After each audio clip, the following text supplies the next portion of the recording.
की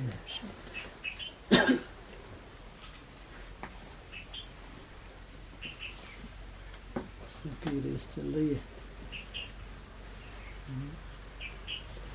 रेस चल रही है। कब तक की है ये रेस?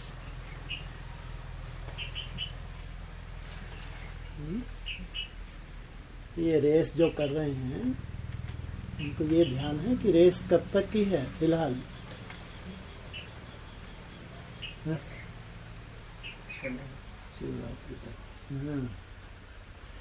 अगर यही नहीं मालूम जो हम रेस कर रहे हैं, इस रेस की एक जो स्टेप आने वाला है, रिजल्ट आने वाली है, तो वो फेल होने वाले हैं या पास हो जाएंगे बहुत अच्छे से। अभी अगर आप लोग शिवरात्रि तक एक सेमेस्टर आपका खत्म होने जा रहा है, तो कोई भूकंप पर्सनल आना नहीं आना।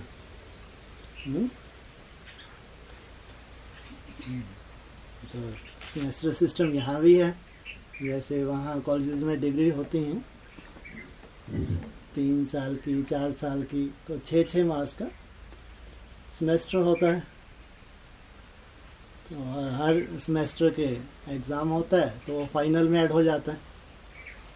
18 तक पहुँचने के लिए ठुक ठुक के जाएंगे ना,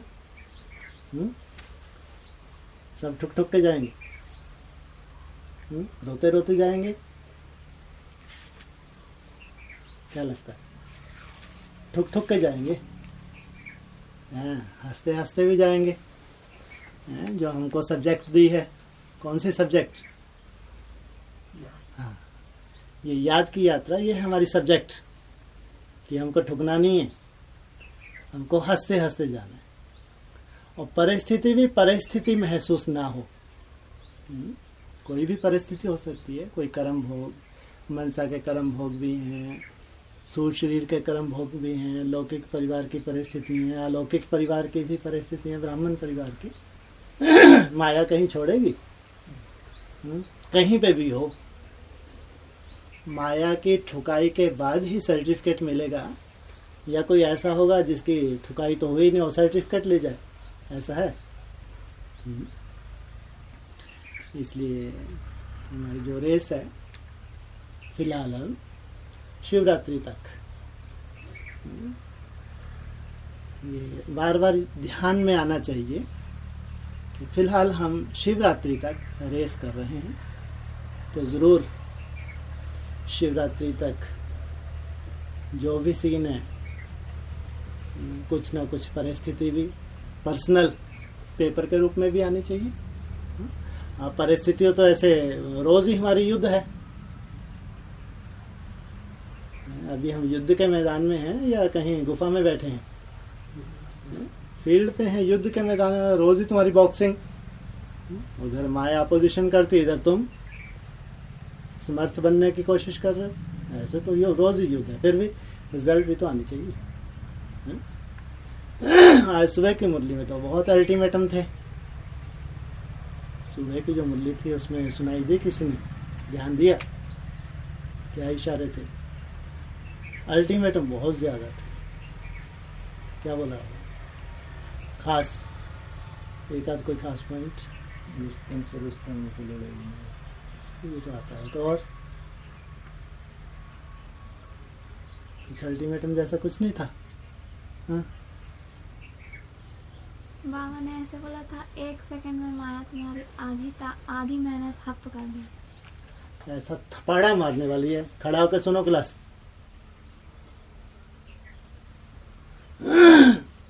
ऐसा थपाड़ा मारने वाली है माया कि तुमने जितनी भी मेहनत की अभी तक, आधी तो 1 सेकंड में खलास कर दे। ऐसा क्यों भाई? इतनी मेहनत कर रहे हैं और रिजल्ट क्या बताया? ऐसा झापड़ा पड़ने वाला है कि तुमने दिन रात जो मेहनत की, आगे खल्लास 1 सेकंड में। जरूर अवज्ञा भी साथ साथ हो रही है।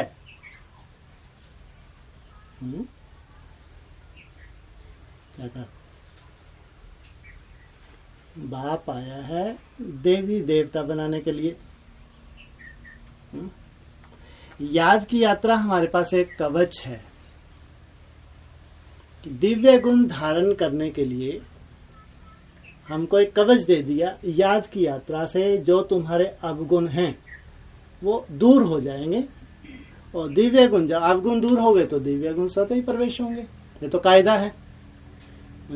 जैसे मिसाल भी देते ना, कोई गंदगी से भरी बाल्टी नल के नीचे रख दो और नल को खोल दो, एक टाइम ऐसा भी आएगा पूरी गंदगी बाहर, स्वच्छता रह जाएगी।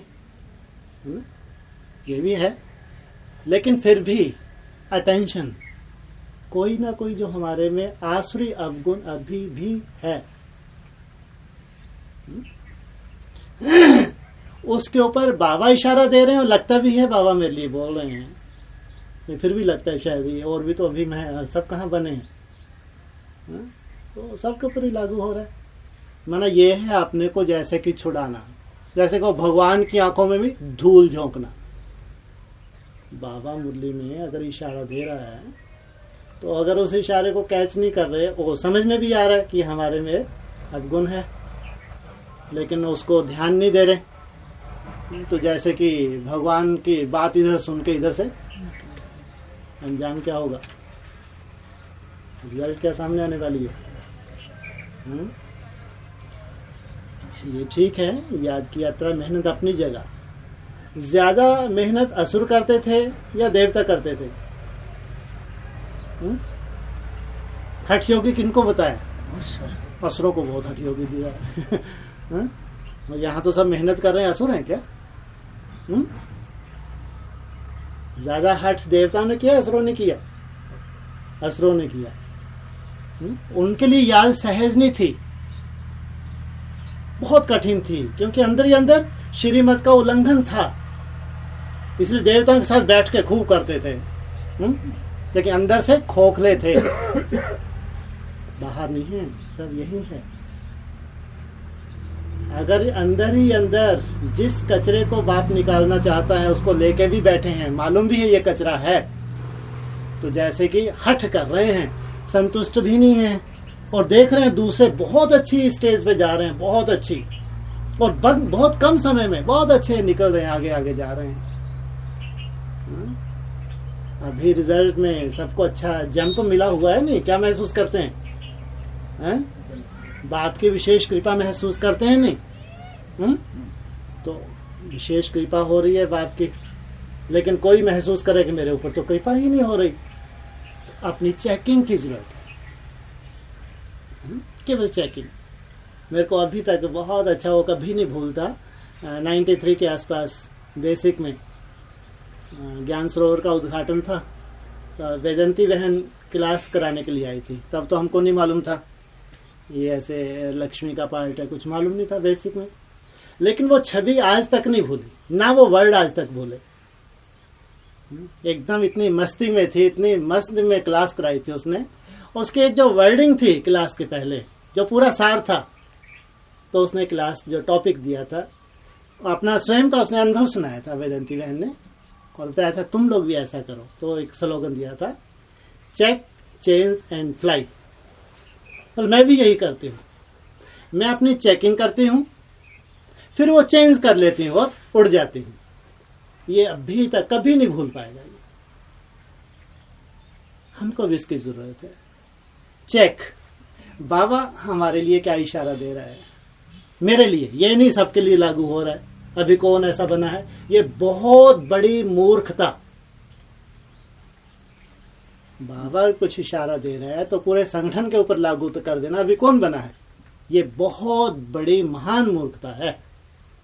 मेरे लिए बाबा कह रहा है, मेरे को चेंज होना है। चेक, पहले तो अपने ढूंढो तो कम से कम मेरे कमियां, ऐसे मोटे मोटे दाग भी तो हो सकते हैं जो दूसरों को स्पष्ट दिख रहे हैं, मोटे दाग, छोटे नहीं। जो दूसरों को स्पष्ट दिख रहे हैं तो ये तो महा क्या है, ये तो कचरे का ढेर अभी भी है। वो अपने को ना दिखें, ऐसा तो हो नहीं सकता। चेक, फिर चेंज। बाबा ने अगर इशारा दिया तो मेरे को ऐसा चेंज करना है। अब चेंज तो इतना आसान नहीं है, चुटकी बजाते से चेंज संभव है? तो क्या युक्ति बताई बाबा ने? चेक कर लिया, इससे छुटकारा पाना है, ये अवगुण है, बाप को पसंद नहीं है, मेरा बहुत नुकसान हो रहा है, लीकेज हो रही है, मैं सोता ही रहता हूँ, मैं कोशिश करता हूँ लेकिन मेरी गर्दन बहुत देर तक नहीं उठती, तो माना बहुत बड़ा बोझ है, दिख रहा है, मोटे रूप में दिख रहा है। चेक, चेंज के लिए क्या करें? अगर इशारा भी मिल गया, बता भी दिया कि भैया अभी तुम्हारा ये बहुत स्पष्ट अवगुण है, ये तो चेंज कैसे करें?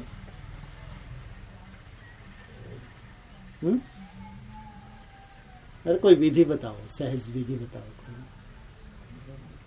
हाँ जी, उल्टे लटक जाए, हाँ? चक्कर लगाओ बाहर की दुनिया में जाए, चक्कर लगा के फिर आ जाए, हाँ? यहीं चक्कर लगाओ, चक्कर लगाने से हो जाएगा चेंज। बहुत बढ़िया विधि बताई, फिर तो सब देवता बन जाएंगे। हाँ? चक्कर काटते रहो। कितने चक्कर काटे? 108। भक्ति मार्ग में बताया इतने लाख जाप करो तो ये वैसी सिद्धि हासिल हो जाएगी। ऐसा क्या सहज विधि क्या करें? बोलो। बाबा को बोले, बाबा के अर्पण कर दो, अमृत वेले बैठो। सहज विधि, सहज से इससे सहज कोई विधि नहीं है। अमृत वे बैठे, बाबा को बोले बाबा ये संस्कार मैं नहीं चाहती, मुझे आत्मा को नहीं, क्योंकि ये संस्कार मेरा बहुत बड़ा मेरे लिए बाधा है जो मेरी याद की यात्रा को रोके हुए है और मेरे बस का नहीं है, आप इससे छुड़ाओ। एक बार नहीं, बार बार बोले, रोज बोले, भक्ति मार्ग की तरह। अमृत वेले याद करें और स्पेशल बाबा की झोली में डालें कि बाबा प्लीज आप इस संस्कार से मेरे को छुड़ाओ, इससे मेरा नुकसान हो रहा है। तो ये हमारी एक वफादारी है, ईमानदारी है कि हमने अपने अवगुण को पहचान लिया, जान लिया, लेकिन छूट नहीं पा रहे। याद तो कर ही रहे हैं, मेहनत तो कर ही रहे हैं, और फिर हम बाप की झोली में डाल रहे हैं। ये एक वफादारी है, ईमानदारी है। बाप तो देखता नहीं, देखता बाप देखता है। जब रोज बच्चा रियलाइज कर रहा है, रियलाइजेशन माना है, शक्ति है, रियलाइजेशन पावर कहा है, खुद महसूस कर रहा है अपनी कमी को, और सुबह अमृत वेले बाबा की झोली में डाल रहा। तो ये क्या हो गया? जैसे कि बाप ने स्वीकार कर लिया। महसूस करेंगे कुछ समय के बाद जैसे कि हम हल्के हो गए। जैसे भगवान की, जैसे बाप भी तो आए हैं पति से पावन बनाने के, खुद ही बन जाएंगे, हैं? पावन देवता खुद ही बन जाएंगे। हम तो केवल याद की मेहनत कर रहे हैं, बाकी तो पूरा काम किसका है? बाप का। तो बाप की एप्लीकेशन बाप की झोली में डाल दी, और जब तक ना छूटे रोज अमृत उठते से ही, जो भी सबसे कड़ा संस्कार लग रहा है, बाप को जरूर बोलो। उठते से ही जैसे याद में बैठो, सबसे पहले बाप के सामने अर्जी डालो। निश्चित रूप से बाप हल्का करेगा। बाप आया ही इसलिए अब समय है पहले अपनी चेकिंग करने का। छोटा हो या बड़ा हो, अवगुण तो अवगुण ही है, यह लीकेज, उसको चेक करें। हाँ ये मेरे में है, स्वीकार करें। ढीठ नहीं बने, ये तो सब में ही है, मेरे में है तो क्या हुआ, इससे बड़ा छेद हो रहा है। अगर ढीठ बन गया, भी इनमें भी तो है, बड़े बड़े महारथियों में भी तो है, मेरे में तो क्या हुआ, बड़ा छेद कर लिया। ऐसा होता है कि पॉइंट आया तो दूसरों के ऊपर पहले लागू करते, पहले ये है, मैं बाद में। इसलिए कोई भी पॉइंट पहले अपने ऊपर, छेद को बड़ा मत करो कि इधर याद कर रहे हैं उधर लीकेज होता जाए, ऐसा मत करो। बाप को दो, बाप आया ही है तुम्हारी कमजोरियों को लेने के लिए, खुद बोलता क्या चाहिए तुम्हारा, क्या दान कर दो, तुम्हारा जो भी कचरा है तुम बाप को दान कर दो। तो मेरे से क्या ले लो? हीरे ले लो, वो कोड़िए दे दो। जो कचरा है तुम्हारे पास 63 जन्मों का, वो बाप को दे दो। बाप जो दिव्य गुण देने आया है, दैवी संस्कार देने आया है, वो बाप से ले लो। देवता तो प्रैक्टिकल देवता दिखेंगे, ध्यान रखना, बार बार हम कह रहे हैं प्रैक्टिकल, ऊपर से नीचे तक। ऐसा नहीं है कि मैं 14, 16, 18 घंटे तपस्या कर रहा हूं, मैं जानता हूं कि मैं तो देवता हूं, ये नहीं जानते तो क्या हुआ, मैं तो हूं देवता। मैं, ये परिभाषा नहीं है। सब सर्टिफिकेट देंगे 100%, 5% को छोड़ के। मुरली में क्या बोला, 5%, 5% मायावी रूप होंगे बस, केवल 5%। 95% सर्टिफिकेट देंगे, 5% की परवाह नहीं करनी है, क्योंकि चारों तरफ हाहाकार भी मचनी है। 5% को छूट क्यों दी? इनकी बुद्धि से कचरा निकलना बहुत मुश्किल। 5% ही बोला है, ज्यादा बोला है? अव्यक्तवा नहीं बोला है ना, कितने परसेंट बोला है? हाँ, इनकी बात कोई परवाह नहीं है और संगठन को भी परवाह नहीं। 5% से ज्यादा नहीं, 95% सर्टिफिकेट देंगे। इसलिए चेक, अगर नहीं भी चेकिंग कर पाए तो अमृत वेले बैठे बाबा को बोले, बाबा प्लीज मुरली में मेरे लिए इशारा दे। चेकिंग के लिए भी एप्लीकेशन कहाँ लगा दो, मेरी बुद्धि इतनी मोटी है बाबा, मेरे को नहीं महसूस हो रहा, आज पर्सनल मेरे लिए मुरली चलाना। बाप को बोल दे अमृत वेले खास कि आज खास आपको मेरे लिए ही इशारा देना है। उनको जरूर बाबा इशारा देना, उस इशारे को स्वीकार करो और फिर बाबा की झोली में डालना शुरू करो। महसूस करेंगे धीरे धीरे हम हल्के हो रहे हैं, जैसे बोझा मेरा कम हो रहा है, खुद महसूस करेंगे और दूसरे महसूस करेंगे। अब ये आत्मा जैसे कि उड़ रही है, अब इसमें उमंग उत्साह बढ़ रहा है। उमंग उत्साह हमारे तक ही नहीं रहेगा, दूसरी आत्माएं भी महसूस करेंगे। ये बहुत बड़ी सेवा है, खुद उमंग उत्साह में रहना और हमारे वाइब्रेशन से दूसरी आत्माएं उमंग उत्साह में आ जाएं, बहुत बड़ी सेवा है, गुप्त सेवा है। चेक, चेंज एंड फ्लाई, उड़ जाओ। बिना उड़े, बिना बाप के घर गए पहुंचे पर सुखदाम नसीब नहीं होगा। बाप के घर पहुंचने से पहले कौन सी पावर चाहिए? प्योरिटी। अज्ञानी आत्माएं 500-700 करोड़ आत्माएं परम धाम तब तक नहीं पहुंच सकती जब तक सूक्ष्म वतन में भयंकर सजाओं का अनुभव ना करें। अज्ञानियों के लिए बोला, भयंकर सजाएं खाने के बाद कुछ तो यही जो बड़े बड़े भूकंप बाड़े आएंगे इसमें ही वो पिस लेंगे, बहुत से विक्रम विनाश हो जाएंगे। फिर भी जिनके विक्रम रह जाएंगे उनको सूक्ष्म वतनपुरी में रुकना पड़ेगा, प्रेत योनि में रुकना पड़ेगा। जब तक पूरे प्योर ना हो जाए तब तक बाप में अपनी गोद में स्वीकार नहीं करता बाप। वही कंडीशन पहले बेहद में ब्राह्मणों की दुनिया में। जब तक मन बुद्धि प्योर नहीं हुई है, बीज रूप अवस्था में नहीं टिक सकते, कितना भी कोशिश कर लें हो ही नहीं सकता। मन बुद्धि की जितनी प्योरिटी बढ़ती जाएगी, जैसे ऑटोमेटिक इतनी सूक्ष्मता, अभी तो लगता है कि सूक्ष्म बिंदी को कैसे महसूस करें, तीसरे नेत्र से बिंदी को देखें तो कैसे देखें, लगता है ना। फिर उनको समझाने के लिए बोल देते हैं कोई दिखने वाली चीज थोड़ी है, तो कल्पना कर बस। ये समझाने के लिए बोलते हैं या मुरली में भी ऐसा बोलते हैं? हाँ? समझाने के लिए, क्योंकि मालूम है अभी कचरा है, इतनी प्योरिटी नहीं है। बाकी बाबा ने तो बोला अति सूक्ष्म ज्योतिर्बिंदु स्वरूप महसूस करो, तो उसका अनुभव होगा ना। अगर अनुभव ना हो तो बाबा को मुरली में बोलना चाहिए, लेकिन यहां समझाने के लिए बोल देते हैं, क्योंकि मालूम है अभी कचरा है, अभी वो बीज की महसूसता संभव नहीं है। धीरे धीरे इतना स्पष्ट हो जाएगा बीज, इतना स्पष्ट, जब चाहे विदिन ए सेकंड, जिस सेकंड किसी भी परिस्थिति में उसको इमर्ज कर सके। अब हम बीज बनना शुरू हुए, किसी भी परिस्थिति में, किसी भी सेकंड स्पष्ट। अति सूक्ष्म बिंदी है तो उतनी सूक्ष्म बिंदी मन बुद्धि जब भी इमर्ज करेंगे, जस्ट चमकती हुई बिंदी अति सूक्ष्म रूप लेके महसूस हो कि ये सूक्ष्म बिंदी अलग, ये मेरी देह अलग। ये है हमारे मन बुद्धि की एकाग्रता, ये है प्योरिटी की रिजल्ट।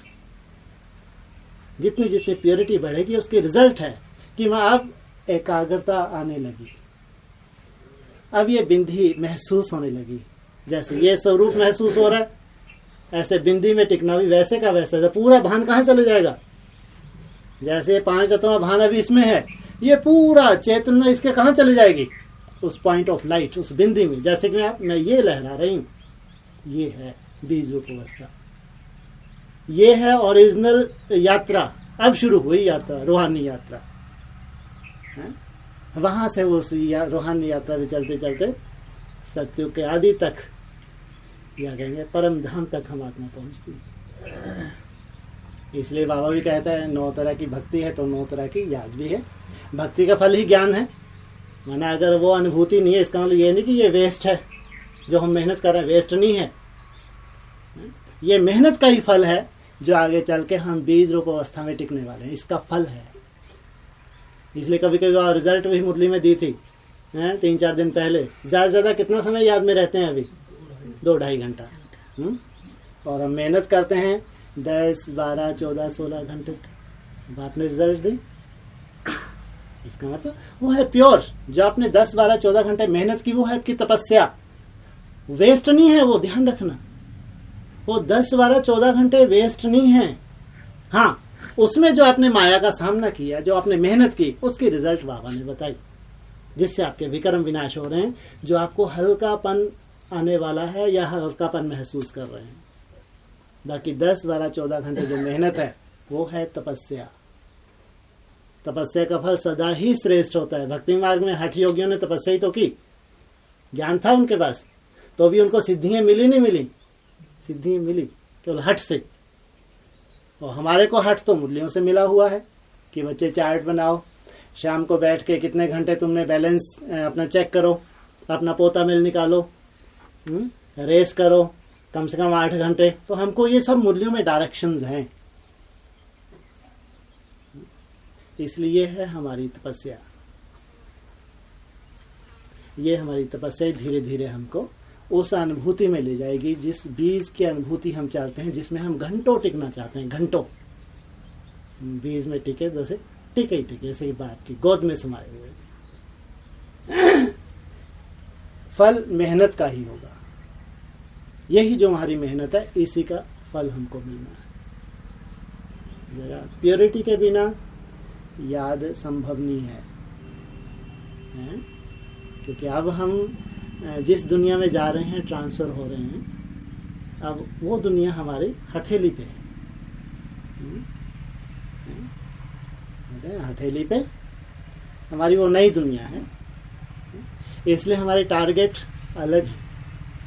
इसमें हमारे जो लक्ष्य हैं, वो लक्ष्य से ही हमारा जो लक्षण चाहते हैं बाप, या दुनिया को जो लक्षण बाप दिखाना चाहते हैं, जो चैतन्य प्रदर्शनी तैयार करते हैं, जिसको आगे प्रैक्टिकल पार्टी कहो, सूर्यवंशी को ग्रुप कहो, चैतन्य प्रदर्शनी कहो, उस लक्ष्य तक पहुंचने के लिए सबसे पहले बीज शुभ संकल्प है प्योरिटी का। मन में जो बीज डाला कि बाबा मैं आपका बच्चा, आपको खूब याद करना चाहता हूं, मैं दृढ़ संकल्प करता हूं कि कर्मना से मेरे से कभी भी भूल नहीं होगी। इसलिए बार बार एक ही टॉपिक पे हमेशा डिस्कस होती है। बाबा की मुरली का पॉइंट याद दिलाया जाता है। बाबा कहते हैं, बच्चे मनसा में कितने भी तूफान आए, कर्म इंद्रियों से कोई भूल ना हो, जैसे तुम्हारा कोई हिसाब किताब नहीं बनता। कर्मना से अगर कोई भूल नहीं हो रही है तो हमारा हिसाब किताब कोई नहीं बना। लेकिन जितनी भी याद की मेहनत की, धीरे धीरे हम हल्के हो रहे हैं, जैसे हम यात्रा में ऊपर की तरफ जा रहे हैं। लेकिन ये फैक्ट है, जब तक संपूर्ण प्योर आत्मा नहीं बनेगी, 63 जन्मों के जब तक संस्कार हैं, तब तक बीज में नहीं टिक सकती। ये पक्का है। बीज में आत्मा टिकेगी, समझो आप परम धाम का उसका गेट सामने है, उसको बाप की गोद में ट्रांसफर होकर फिर नई दुनिया में आ जाना। हमारी रेस परम धाम तक की है, नई दुनिया की रेस नहीं है। आज बाबा ने कितना अच्छा पॉइंट बोला। क्या पॉइंट था? बाबा का सहयोग कहां तक है? क्या? हाँ, बाप खुद सहयोग कर रहे हैं। शांति धाम तक बाबा का साथ है, उसका साथ की जरूरत है? तुम्हें कहाँ भेज दूंगा, लेकिन शांति धाम तक तुम्हें बाप की जरूरत है।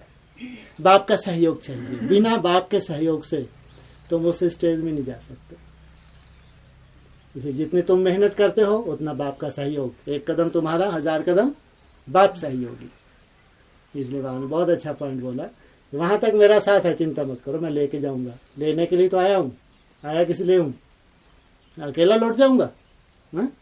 इसलिए आया बाबा। आया कुछ हाथ नहीं है, चलो वापिस चले गए, सो गए चले गए वापिस, ऐसा होगा? आया ही है पावन बनाने, बाप साथ लेके जाएगा। इसलिए हमारी यात्रा है, जब तक बाप की गोद में ज्योति ज्योत ना समा जाए, या कहो समाधि की स्टेज वो दुनिया वाले बोलते हैं, संपूर्ण समाधि बताते हैं, वहां तक बाप खुद पलकों पे बिठा के ले जाएगा। लेकिन मेहनत हमारी, मदद बाप की। ओम शांति।